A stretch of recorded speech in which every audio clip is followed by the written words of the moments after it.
I never knew that there was a huge rivalry between Fiorentina and Juve. I did a lot of research on why there was such this huge rivalry. A couple things that happened during a game, I don't know, in the 50s or the 60s, where Juventus won the Scudetto, but they shouldn't have won it. So just think about this. In the 50s and the 60s till today, that's the grudge that Fiorentina holds against Juventus. And that's just the beauty of things, man. Having these rivalries that continue to last, it's beautiful. And only in soccer, there's so many rivalries like this. And I was lucky enough to be an important part of this. The game that cemented myself in the history of Fiorentina.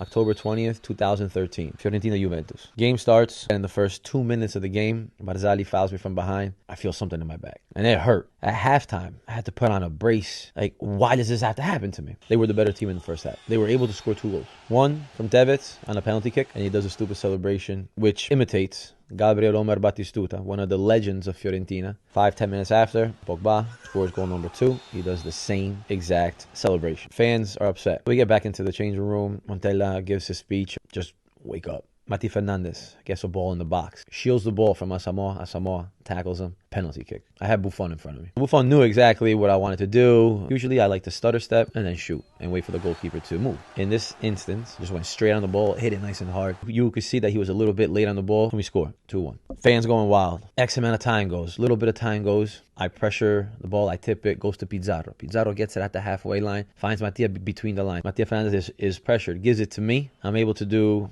a little pirouette, whatever it was that I did against Pogba. Found myself on the 18, and I hit the ball very clean. And I was able to score. So you guys think, yeah, 2-2, you know, we're going to start playing a little bit back. Nah. Cuadrado is on the wing. Passes it back to a player. Is able to find, I forgot who it was, if it was Pasquale or if it was Borja Valero, able to find Joaquin in the middle of the box by himself. I was able to make a run, taking away my defender, Chiellini, because he started following me. Joaquin is all by himself, slots it in, 3-2. You don't understand, like 3 goals in such a short period of time against your rivals. That was amazing, man. I literally still feel those emotions. Doesn't stop there. So yes, 3-2. Juventus have the ball a little bit more. There's a header of ours from one of our defenders. Borja, with a beautiful first touch, is able to free Cuadrado on the 20-yard line. Cuadrado, that guy's a runner. He sprints down the field. I was the guy up top, so I'm starting to sprint with him. He's able to go, get close to the box, pass the ball in the middle, man, whip it around Buffon. 4-2. 3 goals. My first hat trick in my career. I was going crazy, man. Stadium, crazy. They were still celebrating the 3rd goal. Game ends 4-2. We get back into the changing room, celebrations, going wild. Still after like 2 hours, hundreds and hundreds of fans outside that are still singing. So one of them is like, hey, come out. Oh, il fenomeno, il fenomeno. It's kind of sacred because they use it only for a few players in their history of the games. And that was the day that I cemented myself in the history of Fiorentina.